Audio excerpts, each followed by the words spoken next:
Hello दोस्तों, स्वागत है आपका sociology classes by Rajput Sunny के हमारे यूट्यूब चैनल पे। तो हम प्रैक्टिस सेट 5 के क्वेश्चंस देखेंगे आज। तो आइए देखते हैं। निम्नलिखित में से किसने सूचना समाज को समझने के लिए अत्यधिक महत्व वाले अंतराल स्पेस प्रवाह की संकल्पना दी है? तो गोल्डनर, टॉपलर, गिडिंग्स या एम कैसल्स? अंतराल स्पेस प्रवाह की संकल्पना एम कैसल्स की है।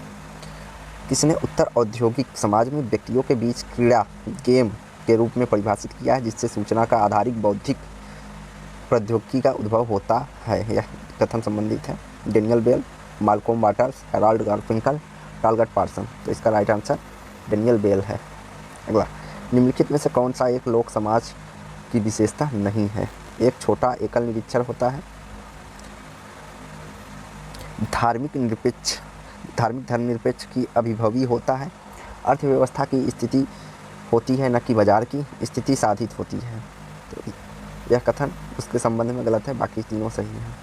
प्रोफेसर रेडफील्ड के अनुसार लघु समाज व्यवहार रूप परिवार स्वतः स्फूर्त अतार्किक व्यक्तिगत हो बौद्धिक लक्ष्यों के लिए समाज के प्रयोग परीक्षण चिंतन का भाव लघु समाज में पाया जाता है। अगला, अतिरिक्त आर्थिक व्याधिकारिता के माध्यम से वेशी का विनियोजन निम्नलिखित में से किन समाजों की विशेषता है? पूंजीवादी समाज, सामंती समाज, प्राचीन समाज। इसका राइट आंसर 1 और 2, पूंजीवादी समाज और सामंती समाज में विशेषता पाई जाती है। मार्क्स के अनुसार वेशी का विनियोजन पूंजीवादी समाज और सामंती समाज की विशेषता है, क्योंकि इन दोनों समाजों में उत्पादन के साधनों पर अधिकार होता है, समाज का अधिकार होता है। वह कौन सी आर्थिक व्यवस्था है जिसमें प्रविधिज्ञ और व्यावसायिक सर्वश्रेष्ठ सामाजिक समूह होते हैं और जिसमें सेवा निर्माण उद्योग की अपेक्षा अधिक महत्वपूर्ण होते हैं? उपलब्धि प्रवण समाज, समाजवादी समाज, उत्तर औद्योगिक समाज या उत्तरवर्ती पूंजीवादी समाज? तो यह इसका राइट आंसर उत्तर औद्योगिक समाज हो जाएगा। उत्तर औद्योगिक समाज में अधिकांश लोग गैर कृषि कार्य से जुड़े होते हैं और जीविकोपार्जन का साधन उद्योग एवं व्यापार एवं विशिष्ट सेवाएँ हैं। निम्नलिखित में से कौन सा कथन सही नहीं है? सामाजिक परिवर्तन अनिवार्यतः एक परिवर्तन की प्रक्रिया है जिसमें परिवर्तन की गुणता का कोई प्रश्न नहीं जुड़ा है। सामाजिक परिवर्तन एक मूल्यवाही संकल्पना है। सामाजिक परिवर्तन अपने दायरे और गति से भिन्न होता है। सामाजिक परिवर्तन अंतर्जात एवं बहिर्जात स्रोतों से प्रारंभ होता है। तो कथन नंबर बी हमारा सही नहीं है। बाकी सामाजिक परिवर्तन एक विश्वव्यापी परिवर्तन होता है। परिवर्तन कभी एक रेखी तो कभी बहुरेखी होती है। सामाजिक परिवर्तन की गति असमान एवं सापेक्षिक होती है और सामुदायिक परिवर्तन वस्तुतः सामाजिक परिवर्तन है। निम्नलिखित में से कौन सी सांस्कृतिक परिवर्तन के अग्रदूत की भूमिका नहीं निभाता? अन्य संस्कृतियों से संपर्क, क्रांति, विशेषक का प्रचार, सांस्कृतिक अनुकूलन। तो सांस्कृतिक अनुकूलन संस्कृति परिवर्तन में भूमिका नहीं निभाता। सांस्कृतिक परिवर्तन निरंतर होने वाली प्रक्रिया है। जो स्थितियाँ सांस्कृतिक परिवर्तन जाति को और तीव्र करती हैं, अन्य संस्कृतियों से संपर्क, सांस्कृतिक तत्वों का प्रसार और परिवर्तन संचार या क्रांति के अप्रत्यक्ष साधनों द्वारा होता है। अगला, निम्नलिखित में से कौन सा एक पदयुग्म सांस्कृतिक परिवर्तन को इंगित करता है? सांस्कृतिक विशेषक एवं सांस्कृतिक समृद्धि, सांस्कृतिक प्रतीक एवं सांस्कृतिक लोकाचार, परसंस्कृति ग्रहण एवं विसरण, सांस्कृतिक सापेक्षवाद या निर्यातिवाद। परसंस्कृति ग्रहण एवं विसरण सांस्कृतिक परिवर्तन के सूचक है। अगला, भूमिका द्वंद्व कब उत्पन्न होते हैं? जब कोई बहुल भूमिका निष्पन्न करता है, जब किसी भूमिका का ठीक से निर्धारित न हो, जब निर्धारित भूमिका किसी की स्टेटस के अनुरूप हो, या उपयुक्त तीनों।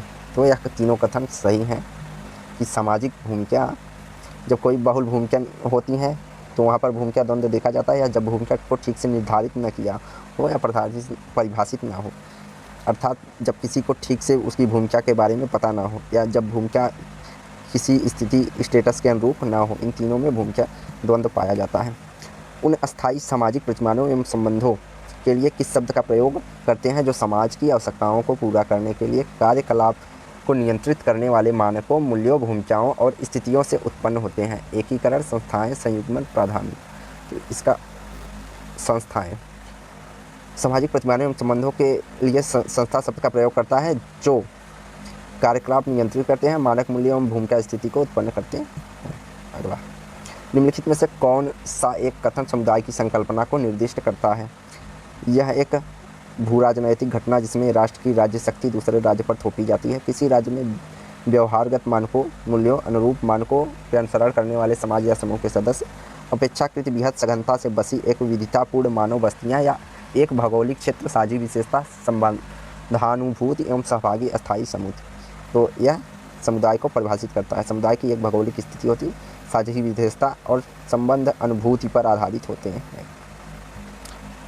विकासशील समाजों तृतीय विश्व की 18वीं शताब्दी के दौरान अस्तित्व दशा क्या थी? औद्योगिक उत्पादन, पारंपरिक औद्योगिक के साथ कृषि, केंद्रीय रूप से योजनाकृत औद्योगिक व्यवस्था या सुभिन्न राजनीतिक समुदाय या राष्ट्र राज्य। तो इसका राइट आंसर भी हो जाएगा प्रारंभिक औद्योगिक समाज के साथ कृषि। गिडिंग्स के अनुसार इस समाज में जीविकोपार्जन के लिए मुख्य साधन कृषि था, लेकिन साथ ही यहाँ बड़े महानगर और बड़े बड़े कल कारखानों भी पाए जाते हैं। तृतीय विश्व से अर्थ यहाँ पे विकासशील देशों से लिया जाता है, विकासशील देशों से लिया जाता है। निम्नलिखित में से कौन से युग में सही सुमेलित है? सभ्यताकरण, एन एलियास, प्रक्रिया शक्ति व्यवहार और आदतों से जुड़ी है, परिवर्तन जुड़ी है, औद्योगिक समाज कम संकेंद्रित, एच स्पेंसर, शक्तियों का काम में लाते हैं। तो इसका राइट आंसर दोनों है कि सभ्यताकरण की प्रक्रिया शक्ति व्यवहार और आदतों से में परिवर्तन से जुड़ी है, यह कथन एन एलियास से की है, और औद्योगिक समाज कम संकेंद्रित, शक्तियों के काम में लाते हैं, यह कथन स्पेंसर से संबंधित है। दोनों कथन सही है। अगला, निम्नलिखित कथनों पर विचार कीजिए। भाषा और संस्कृति के बीच संबंध अध्ययन की विभिन्न समाजों की संज्ञान प्रक्रियाओं का बोध तक पहुँचने में शायद ही कोई भूमिका होती है। भाषा नए विचारों और प्रौद्योगिकियों को आत्मसात करने के साथ अनुकूल रूप से कार्य नहीं करती। तो यहाँ पे दोनों कथन सही नहीं है, दोनों कथन सही नहीं है। लेवी स्ट्रास ने भाषा के संस्कृति का एक निर्धारक के रूप में लिए जाने का विरोध किया, लेकिन विद्वानों का एक समूह यह तर्क पेश करता है भाषाई विभिन्नता के चलते सांस्कृतिक विभिन्नता पाई जाती है। जैसे अंग्रेजी के विषय में यह कहा जाता है कि यह व्यवसाय और व्यापार के लिए उपयुक्त भाषा है। अगला, निम्नलिखित में से कौन से कथन पर संस्कृति ग्रहण की संकल्पना को निर्दिष्ट करते या करते हैं? विभिन्न सांस्कृतिक परंपराओं वाले व्यक्ति समूहों का आपस में संपर्क होना, परिणाम स्वरूप उन्हें अपने मूल सांस्कृतिक प्रतिरूपों में परिवर्तन महसूस करना। कथन ए सही है। एक ऐसी स्थिति तब घटित होती है जब प्रौद्योगिकी आविष्कार युक्त या प्रक्रिया में विकास होता है। तो कथन केवल एक सामाजिक पर संस्कृति ग्रहण के परिवर्तन संकल्पना को व्यक्त करती है, जबकि दूसरा प्रौद्योगिक विलंबना को प्रस्तुत करता है। तो राइट आंसर ए हो जाएगा। अगला, निजात केंद्रवाद शब्द किसने दिया है? Anthony Giddings, W.S. Sumner, email Durkheim, max weber. तो यह बहुत मोस्ट प्रिय सवाल है जो कि हर पेपर में दिया जाता है कि निजात केंद्रवाद शब्द का प्रथम प्रयोग समनर ने अपनी पुस्तक फॉकवेज में 1906 में किया था। अगला, निजात केंद्रता व्यक्तियों की वह प्रवृत्ति है जिससे वे आंकड़े अपनी स्वयं की संस्कृति को अन्य की संस्कृतियों के संदर्भ में, अन्य की संस्कृतियों को अपनी स्वयं की संस्कृति के संदर्भ में विश्वास रखते कि अन्य संस्कृतियों से श्रेष्ठ है। निजात केंद्रवादिता, ऑप्शन नंबर बी, अन्य की संस्कृतियों को अपनी संस्कृति के संदर्भ में यह विश्वास रखते हैं कि अन्य की संस्कृति से अपनी संस्कृति श्रेष्ठ होती है। अगला, निम्नलिखित में से कौन से कथन सांस्कृतिक सापेक्षवाद की धारणा को निर्दिष्ट करता या करते हैं? दो या दो से अधिक शक्तियों को एक दूसरे के संपर्क में आने से सामान्यतः दोनों संस्कृतियों में भिन्न अंशों में रूपांतरण होता है। संस्कृति के प्रभाव से कुछ लोग वस्तुओं, घटनाओं और रंगों के विशेष अर्थों को जोड़ देते हैं। तो कथन नंबर एक हमारा सही है, सांस्कृतिक सापेक्षवाद। सांस्कृतिक सापेक्षवाद में दो या दो से अधिक संस्कृतियाँ एक दूसरे के संपर्क में रहती हैं और अपना अस्तित्व दोनों अपनी अपनी जगह बनाए रखती हैं। अगला, सांस्कृतिक पक्षता निम्नलिखित में से किनके बीच के अंतर को कहेंगे? एक ही समाज की भौतिक संस्कृतियाँ, विभिन्न समाजों की अभौतिक संस्कृतियाँ, किसी समाज की भौतिक एवं अभौतिक संस्कृतियों के बीच को सांस्कृतिक अंतर को सांस्कृतिक पक्षता कहते हैं, सांस्कृतिक विलंबना कहते हैं। यह अवधारणा ऑकबर्न ने दी है। सांस्कृतिक पक्षता के सिद्धांत के प्रतिपादक हैं W. ऑकबर्न। अपनी पुस्तक सोशल चेंज 1952 में सांस्कृतिक पक्षता या सांस्कृतिक विलंबना की अवधारणा दी है। निम्नलिखित सांस्कृतिक समूहों के बीच संपर्क द्वारा एक संस्कृति से दूसरी संस्कृति में सांस्कृतिक गुणों के प्रसार को किस रूप में जाना जाता है? पर संस्कृतिकरण, विसरण, अंतर संस्कृतिकरण, सापेक्षवाद। तो इसे विसरण के रूप में जानते हैं। जब एक संस्कृति के गुण दूसरे संस्कृति में प्रसारित होते हैं तो उसे विसरण कहते हैं। सूची 1 को सूची 2 से सुमेलित करना है। तो आइए डायरेक्ट आंसर इसका देखते हैं। तो आंसर हमारा ये है, वर्ग प्रभाविता हमारा एरिक ओलिन राइट से संबंधित है। वर्ग का प्रभावकारिता सिद्धांत एरिक ओलिन राइट से संबंधित है। वर्ग स्थिति एवं पक्ष हमारा मैक्स वेबर बात करते हैं। पक्ष से यहाँ तात्पर्य प्रस्थिति से है। वर्ग व्यवसाय, वर्ग एवं व्यवसाय का संबंध जॉन गोल्डथरॉप से है। और सांस्कृतिक एवं आर्थिक की पूंजी की बात पियरे बोर्दियू करते हैं। सांस्कृतिक पूंजी एवं आर्थिक पूंजी की बात पियरे बोर्दियू। निम्नलिखित में से कौन सी द्वितीयक समूह की विशेषताएं हैं? सदस्यों में अंतरंग एवं सहकारी संबंध। तो यह हमारा प्राथमिक समूह की विशेषता है, इसलिए यह गलत है। अगला, इसके सदस्य एक दूसरे से अपेक्षाकृत सीमित औपचारिक और निर्वैयक्तिक संबंध होते हैं। यह कथन हमारा सही है। अगला, यह समानता एक विशिष्ट विशेषज्ञता प्राप्त समूह होता है जिसे सुपर परिभाषित सम विभाजन होता है। तो इसका राइट आंसर 2 और 3 हो जाएगा। यह भी कथन हमारा सही है। अगला, निम्नलिखित में से कौन सी प्राथमिक समूह की संकल्पना को निरूपित करता है? एक ऐसा समूह जिसके सदस्य बारंबार एक दूसरे से प्रत्यक्ष मिलते हों, अन्योन्य क्रिया करते हैं तथा एक दूसरे के बारे में अंतरंगता जानते हों, आसपास के भावात्मक संबंध हो। यह कथन हमारा प्राथमिक समूह के संदर्भ में सही है। जबकि एक कोट अपना व्यवहार मूल्यांकन का संबंध रखते हैं। एक समूह या कोट जिसमें लोग अपना अपना व्यवहार मूल्यांकन संबंध रखते हैं, यह हमारा द्वितीयक समूह की विशेषता है। तो राइट आंसर हमारा ए हो जाएगा। प्राथमिक समूह की चर्चा C.H. कुले सोशल ऑर्गेनाइजेशन 1909 को अपनी पुस्तक में करते हैं। निम्नलिखित में से किस समूह को अंतर समूह की विशेषताओं द्वारा सर्वोत्कृष्ट रूप से वर्गीकृत किया जाता है? प्राथमिक समूह, द्वितीयक समूह, तृतीयक समूह या संदर्भ समूह? तो प्राथमिक समूह को अंतर समूह की विशेषताओं द्वारा सर्वोत्कृष्ट किया जा सकता है। सामाजिक सदस्यों द्वारा अपेक्षा और वस्तुनिष्ठ दशाओं के बीच अंतराल अनुभव करने की परिणाम स्वरूप क्या विद्यमान होता है? सांस्कृतिक पक्षता, सापेक्ष वंचन, सापेक्ष निर्धनता या सांस्कृतिक विघटन? तो समाज के द्वारा सदस्यों में अपेक्षा वस्तुनिष्ठ दशाओं के बीच अंतराल अनुभव करने का परिणाम सांस्कृतिक सापेक्षवाद या सापेक्षता होता है। भी सदृश्य सामाजिक समूहों के बीच मूल्यों और साधनों के लिए संघर्ष को क्या कहेंगे? मूल्य और साधनों के बीच को सामाजिक विघटन के अंदर रखते हैं। इसके सामाजिक द्वंद्व के अंतर्गत रखेंगे। उस प्रक्रिया को क्या कहेंगे जिसमें कोई व्यक्ति या समूह अपने ही समूह से भिन्न दूसरे समूह का सदस्य बनने से पूर्व उस समूह के मूल्यों, मानकों, व्यवहारों को, प्रतिरूपों को बराबरी की चेष्टा करते हुए ग्रहण करता है? तो उसे प्रत्याशी समाजीकरण कहते हैं। आर के मर्टन ने संदर्भ समूह के संदर्भ में प्रत्याशी समाजीकरण की चर्चा की है।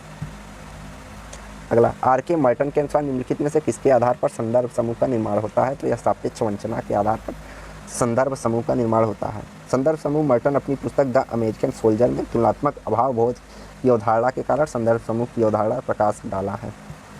प्रकारवादी सिद्धांत में शब्द सामाजिक एकीकरण मूलभूत है। वह किस स्वरूप का वर्णन करता है? उत्पादक बलों का समावेशन स्वरूप,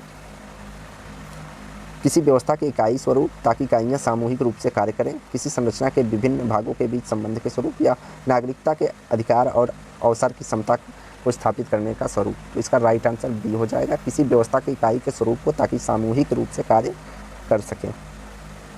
अगला, निम्नलिखित कथनों में से कौन सा सामाजिक व्यवस्था के अभिप्रेत आवश्यकता को निर्दिष्ट करते हैं? सामाजिक व्यवस्था एक अबाध्य स्थिति, एक दूसरे से के साथ प्रत्यक्ष अथवा अप्रत्यक्ष अन्योन्य क्रिया करने वाले सभी कर्ताओं की बहुलता को मिलकर बनती है।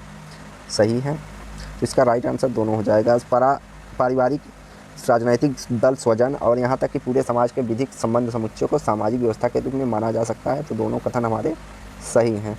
तो इसका राइट आंसर सी हो जाएगा।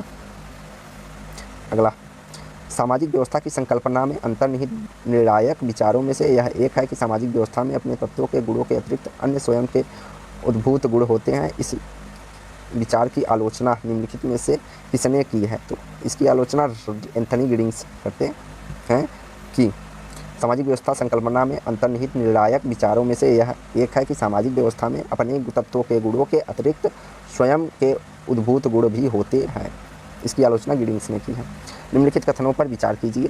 रेमंड फर्थ के अनुसार सामाजिक विघटन वास्तविक सामाजिक संबंधों में शामिल विकल्पों और निर्णयों से संबंधित होता है, जबकि सामाजिक संरचना की संकल्पना उन सामाजिक तत्वों से संबंधित होती है जो व्यक्तियों व्यक्तिगत तथ्यों के सुभिन्न एवं व्यष्टि के लिए वाय होते हैं। किसी बेहतर कोई इकाई के अंतर्गत कुछ रीति एक दूसरे के संबंधों की व्यवस्था से संबंधित होते हैं। इसका राइट आंसर केवल बी हो जाएगा। किसी बेहतर में कोई इकाई के अंतर्गत रीति के से एक दूसरे से संबंधित अंशों की व्यवस्था से संबंधित होती है। रेवंड फर्थ के विचार में समाजों के सदस्य अपनी कार्यप्रणाली के लिए दिशा निर्देशन की आवश्यकता होती है। दिशा निर्देशन परिवार, बंधुत्व व्यवस्था, वर्ग व्यवस्था, व्यावसायिक वितरण के रूप में सामाजिक संरचना प्रदान करती है। O.M. लिंच की कृति द पॉलिटिक्स ऑफ अनटचेबिलिटी निम्नलिखित में से किसकी सामाजिक, आर्थिक एवं राजनैतिक गतिशीलता का अध्ययन है? तमिलनाडु के नायर, आगरा के जाटव, महाराष्ट्र के माहर, या इनमें से कोई नहीं? तो आगरा के जाटव। आगरा के जाटव की बात द पॉलिटिक्स ऑफ अनटचेबिलिटी में O.M. लिंच करते हैं।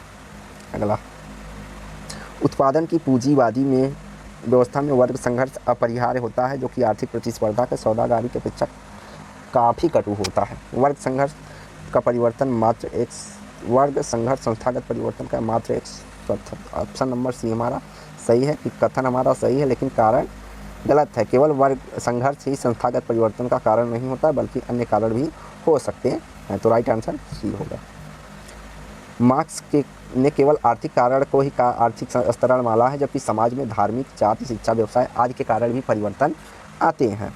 निम्नलिखित में से कौन सा एक द्वंद्व की एक कोट का आधार नहीं है? द्वंद्व का क्षेत्र या वस्तु, मध्यस्थों की संख्या, द्वंद्व में शामिल पक्षों की संख्या, शामिल पक्षों की शक्ति संतुलन। तो ऑप्शन नंबर डी हमारा राइट है कि द्वंद्व की कोट का आधार शामिल पक्षों का शक्ति संतुलन नहीं होता है।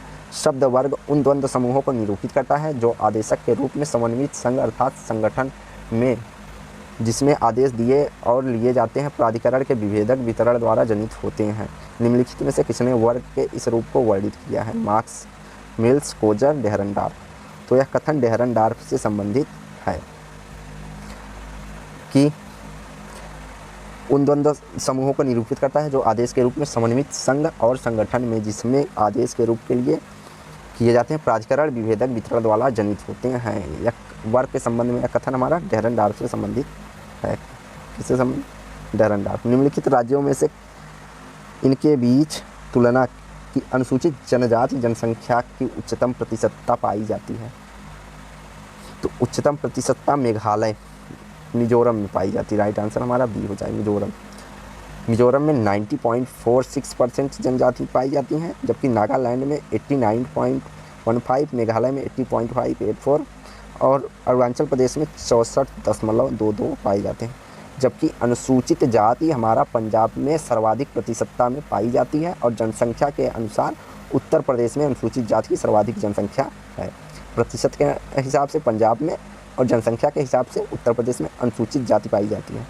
और यहाँ पर जनजाति की बात हो रही है। जनजाति मिजोरम में प्रतिशतता के आधार पर सर्वाधिक पाई जाती है। निम्नलिखित में से किस राज्य में जारवा, सांपेन, ओगी जनजातियाँ निवास करती हैं? तो अंडमान और निकोबार द्वीप समूह पे जारवा, शौपेन, ओगी जनजातियाँ पाई जाती हैं। अगला, निम्नलिखित में से किस एक राज्य में अनुसूचित जाति जनसंख्या का राष्ट्रीय औसत की तुलना में उच्चतर भाग है? महाराष्ट्र, तमिलनाडु, मध्य प्रदेश, बिहार। तो इसका राइट आंसर तमिलनाडु हो जाएगा कि अनुसूचित जाति जनसंख्या का राष्ट्रीय औसत की तुलना में उच्चतर भाग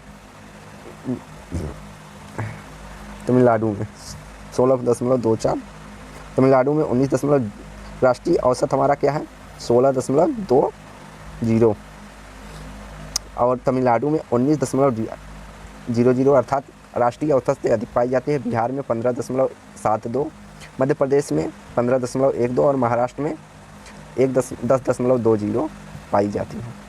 तो आज का यहीं समाप्त करते हैं। वीडियो को लाइक एंड शेयर करें, चैनल को सब्सक्राइब करें। धन्यवाद।